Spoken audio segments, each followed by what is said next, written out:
Okay, so moving on, after natin sa day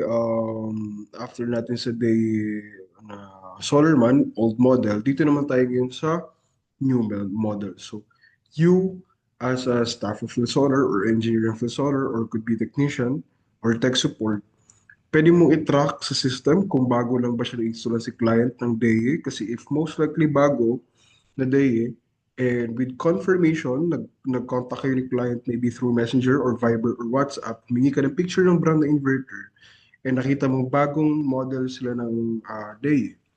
Of course, hindi na siya DAE Solar Man.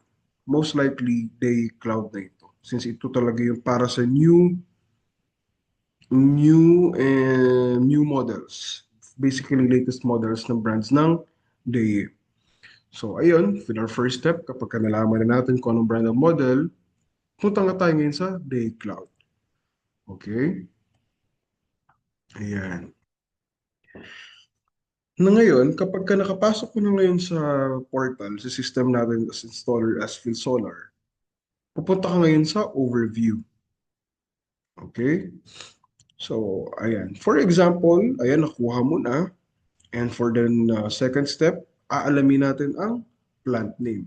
So nakikita nyo dito, meron man si mga plant name, Barrio Numor Power, Colliados Residence, Dizon, Elmore Solar, Gomez Solar.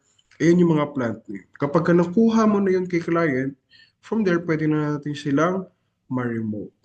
So, try natin itong Colliados Residence. So, after our second step, of course, aalamin natin kung online ba. So kung makikita niyo dito, may communication siya. Ayan, ipipindutin nyo lang. So online siya, pwede natin siya ma-remote. So ayan, ito yung display sa surface ng DAE Cloud. Ayan. So kung makikita nyo, ayan, ang harvest ni solar as of now is 2.33 kilowatt. Ang home load is only approximately 300 watts. So of course, ang excess is sa battery. And as far as I know, itong client na ito is walang net metering. Okay? So, diyan nyo siya makikita yung mga need nyo na details. Ayan, we also have the solar and utilization graphs.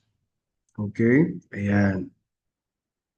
So, ayun, para ma-remote natin si Daycloud, kung makikita dito sa upper right, merong overview devices, alerts, and plant info.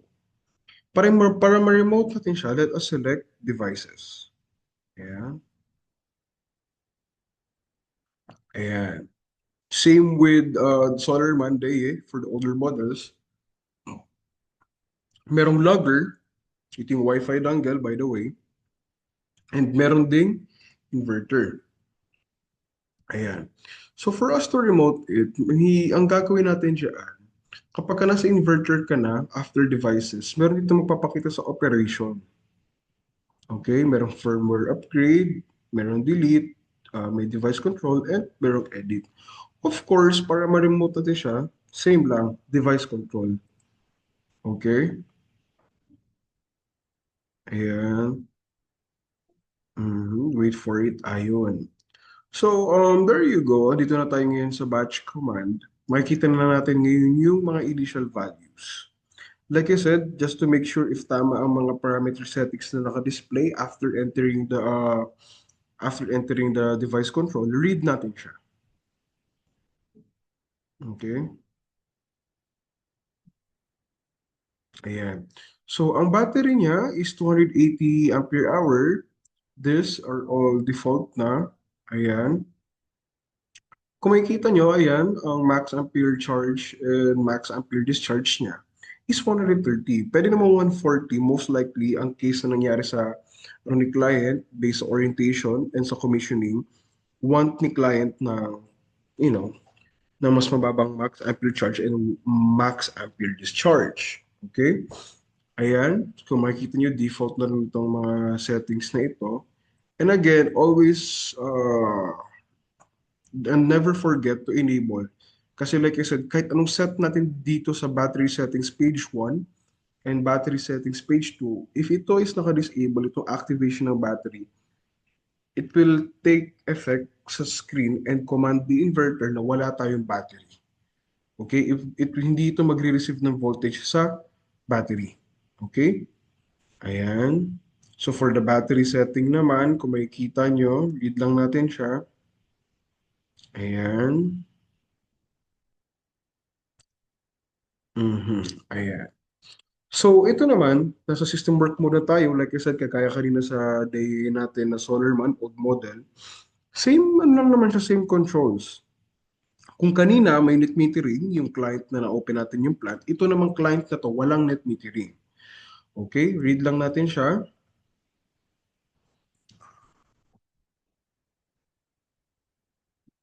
Ayan. So kung makikita nyo, again, as always, zero export to CT. Ayan. And since wala lang siyang net metering, disable natin yan para iwas benta. Okay, itong maximum power, okay lang yan kahit meron kang naka-input na value dyan. As long as naka-disable ito, hindi siya magbibenta. Yung max solar power naman, ito naman kung ilang kilowatt ang ikinabit mo sa, ito namang ano ang kinabit mo sa, kung ilang kilowatt ang kinabit mo sa kay client. Okay? And like I said, sa energy pattern, pwede kang naka-load first or battery first. Kung naka-load first ka, ang uunahin ni solar is si load and ang excess, pa-charge sa battery.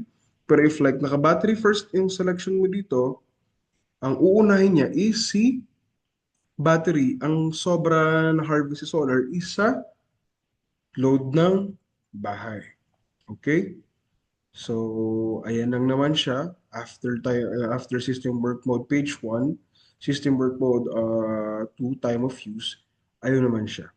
So, as I have explained, ayan, 5 to 9, 9 to 1, 1 to 5 p.m., nakalimit si battery na hindi magdiskarga. Dapat naka-maintain ng 100% si battery. So, so makikita natin dito, sa fifth time plot, yung 5 to 9, dyan mag-start mag-diskarga si battery ng 55%.